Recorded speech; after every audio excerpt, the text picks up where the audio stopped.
নমস্কার। গল্প অনুনাসিকতা লিখেছেন শ্রী প্রভাত রঞ্জন সরকার।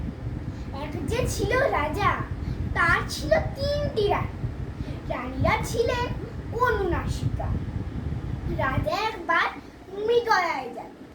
মৃগয়ায় যাবার সময় তিনি 3 রানীকে বললেন, দেখো, আমার অনুপস্থিতিতে যদি কোনো রাজা বা রাজপুত্র বা অন্য কোনো ভিআইপি এসে পৌঁছে যান, তাদের আদর যত্ন যেমনটা করা উচিত তেমনটা করো, কিন্তু কথা বলবে না, কারণ তাহলে তোমাদের অনুনাসিকত্ব জানাজানি হয়ে যাবে।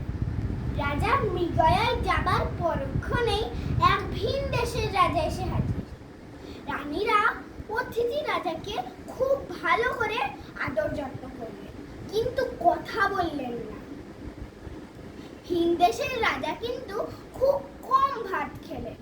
তা দেখে বড় রানী আর না থাকতে পেয়ে বললেন, রাজামশাই, রাজামশাই, আর 4